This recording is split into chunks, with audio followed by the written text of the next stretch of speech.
এই যে সদকাতুল ফিতির, এটা হচ্ছে 5টা জিনিসের উপরে সদকাতুল ফিতির দেওয়া হতো নবীজির যুগে। একটা হলো গম, জব, কিসমিস, পনির, খেজুর। গম হলো আদা স, প্রায় 2 কেজি। গম বলেন আর আটা বলেন, প্রায় 2 কেজি। 2 কেজি গমের আটা, এখন তো জবের আটা, এটা হিসাব করবেন না। গমের আটা কত দাম হিসাব করবেন, বা গমের দাম কত, অল্প কিছু কম। 2 কেজি হলো গম, গমের মূল্য 2 কেজির মূল্য দিয়ে দিবেন।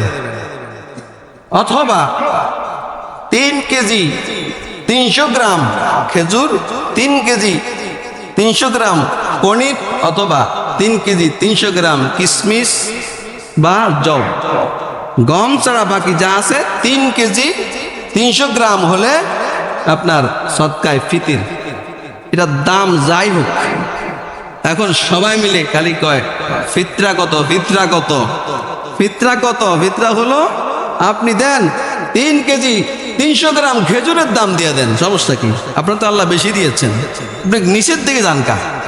আপনি কিনার সময় তো বাজারে যাই, আপনি ধনী মানুষ, আপনি শিল্পপতি, আপনি কোটিপতি, আপনি চার মানুষ, আপনি বাজারও গেলে 200 টাকার খেজুর তো কিনেন না, কিনেন কোনটা? দামি খেজুর, মারিয়াম খেজুর, আবার সুক্কারি খেজুর, আজোয়া খেজুর, দামিটা কিনতে যান।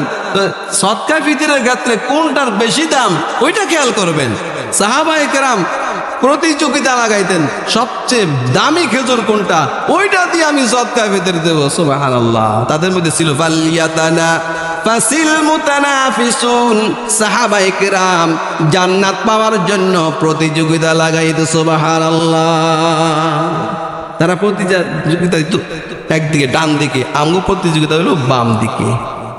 সুতরাং আমরা চেষ্টা করবো দামিটা দিয়ে দেওয়ার জন্য। এরপরও যদি আপনার টাকা দিতে কলিজা চলে যায়, তাহলে আপনি একবারে কমটা দিয়েন।